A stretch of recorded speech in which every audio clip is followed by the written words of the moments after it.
हम ही में से एक हैं। ये अलग बात है आज ये असीम वकार हैं, तो आज ये इमाम हिंद बोल रहे हैं, ये अलग बात है।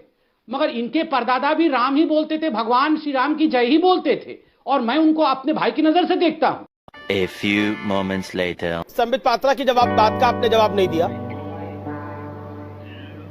किस बात का जवाब चाहते हैं? नहीं, संबित पात्रा ने कई सारी बातें बोली। उन्होंने बोला कि आप भी उनके भाई हैं और आप के पूर्वज भी श्री राम को प्रभु ही मानते होंगे। हाँ बिल्कुल मेरे भाई हैं, इनका नाम था मोहम्मद अली, ये गलती से संबित पात्रा हो गए। खोटा खोटा बात बंद, बनना है तो बाप बंद। मैंने एक बारी भी डिबेट के अंदर हिंदू शब्द का इस्तेमाल नहीं करा कि हिंदू वहां नहीं जा सकता। मैंने बोला पत्रकार वहां पर नहीं जा पा रहे, ये कहा मैंने। जा रहे पत्रकार जा रहे हैं, मैक्से से अवार्डी पत्रकार जा रहे हैं, सरकारी पत्रकार नहीं जा रहे। सरकारी पत्रकार हैं वो नहीं जा रहे। मतलब आप कहते हैं कि मैं तुम्हें भड़वा कहता हूं, दलाल कहता हूं, और बताओ। थोड़ी मर्यादा रखिए। अगर पलट के मैं आपको 4 शब्द बोल दूं तो कैसा लगेगा? ये परेशानी बहुत बड़ी है, उस परेशानी की बात होनी चाहिए। असीम वकार, बीजेपी से संबित पात्रा को बिठाया है, उनको बोलने दीजिए। संबित पात्रा के नौकर नहीं है आप मर्यादित बात करिए। आप मर्यादित बात करिए। कौन किसका नौकर है मुझे नहीं पता। खटपट अमीश भाई मैं आ सकता हूं? खटपट आप बोलते होंगे और बोल रहे हैं खटपट खटपट खटपट खटपट खटपट खटपट खटपट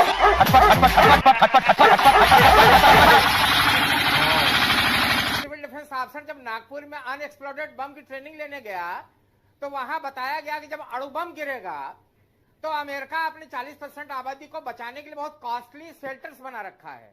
हमने प्रश्न पूछा भारत कैसे बचेगा, तो उन्होंने उत्तर दिया कि आप खाई खोदिए, ऊपर बल्लियां रखिए, पत्ते रखिए और गाय का गोबर 1.5 फीट ऊपर लेयर लगा दीजिए तो आप रेडिएशन से बच जाएंगे। एटॉमिक अटैक से बचना है तो गाय का गोबर तो ये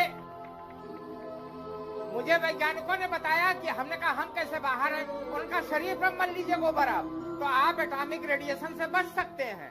गाय का गोबर लीप ले तो रेडिएशन से बच सकते हैं। जी हाँ, ये वैज्ञानिक सत्य है, ये नासा का रिसर्च है, मैं बता रहा हूँ, आप गूगल पे देख लीजिए। एक बात सर बता दूं, इन्होंने बताया गाय का गोबर लपेट लेने से ये होता है, बिछा लेने से ये होता है।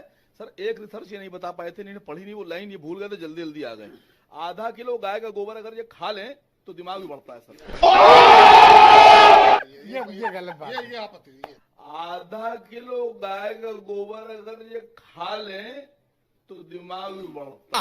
जेब में था चिल्लर, साथ वाले किल्लर, काम करे कांड वाले लाइव बेड़ा थ्रिलर। वकार साहब, असीम वकार साहब, मैं आपसे जानना चाहूंगा कि आप लखनऊ से हमारे साथ जुड़े हैं और सहयोग की बात है कि उत्तर प्रदेश के मुख्यमंत्री योगी आदित्यनाथ ने कहा था कि भाई केजरीवाल ने तो हनुमान चालीसा पढ़ ली, अब ओवैसी भी पढ़ेंगे, तो मतलब आप भी लोग भी हनुमान चालीसा पढ़ने की तैयारी कर रहे हैं अपना वोट बैंक या बेस बढ़ाने के लिए। बताइए, ओवैसी जी पढ़ेंगे हनुमान चालीसा?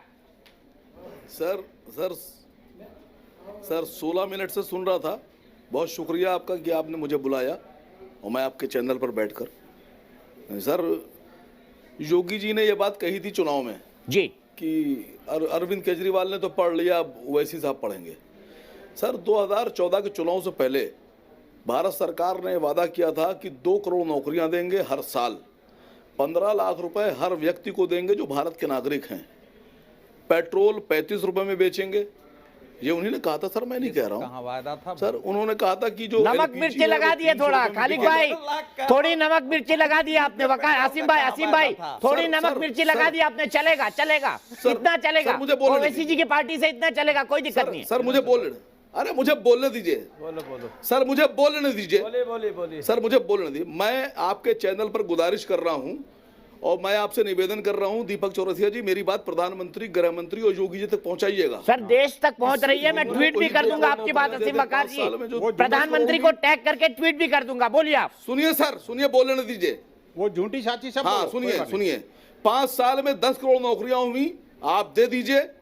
5 साल में आप देश की आधी आबादी को 15-15 लाख रुपए दे दीजिए। आप 30 रुपए में पेट्रोल बेच रहे हो, 35 रुपए में बेच दीजिए। आपने 300 सिलेंडर की बात की थी, आप 350 में दे दीजिए। मैं वादा कर रहा हूं, मैं हनुमान चालीसा पढ़ दूंगा। समझ में आया क्या? समझ में आया, मगज में आया। नहीं ओवैसी साहब का प्रॉमिस करिए, बता दूं आपसे, ओवैसी साहब का प्रॉमिस करिए, ओवैसी साहब पढ़ेंगे कि नहीं हनुमान चालीसा? योगी जी से कहिएगा आप। आसिम भाई ओवैसी साहब पढ़ेंगे नहीं? अगर आप कह दीजिएगा जाकर कि आसिम वकार ने कहा है, सुनिए सर आप बोलते बहुत है, रिक्वेस्ट सर आप सुना कीजिए थोड़ा सा तो अकल बढ़ेगी।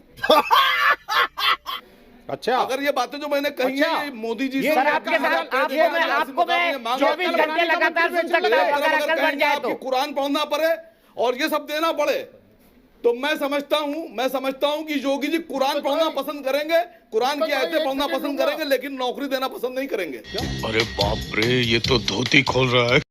अरे मोदी ने आपके गले में कुत्ते का पट्टा बांध दिया है, मोदी ने आपके गले में कुत्ते का पट्टा बांध दिया है, आप उसकी दुम लेके घूमते रहे। हाँ, आँख बंद नाक बंद, खोटा खोटा बात बंद, बनना है तो बाप बंद।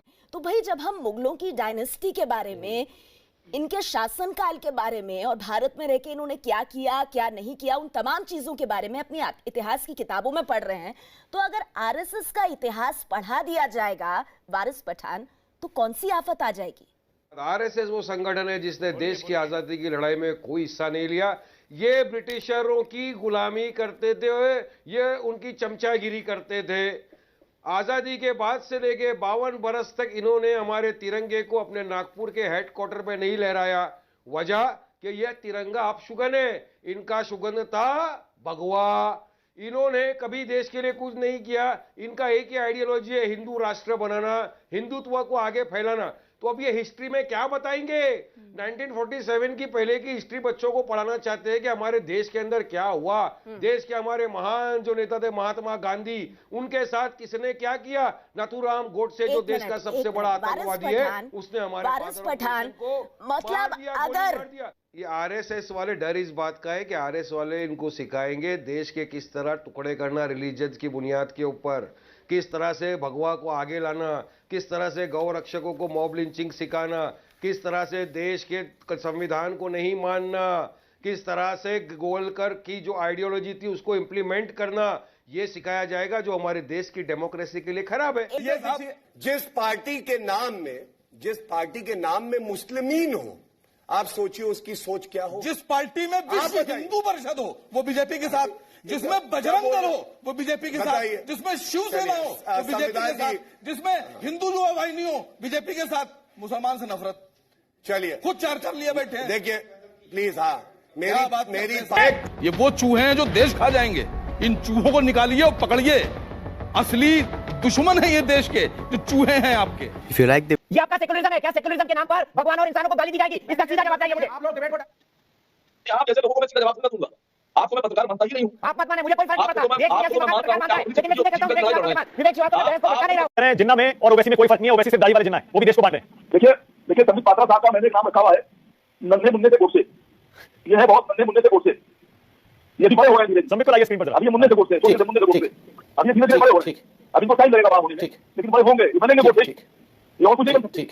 ये अभी नन्हे मुन्ने कोर्से हैं, तो धीरे से बड़े होंगे। तो सर इनकी क्या बात कर रहे हैं? इनके पास किसी चीज का जवाब हो तो उनसे जवाब दिया जाए।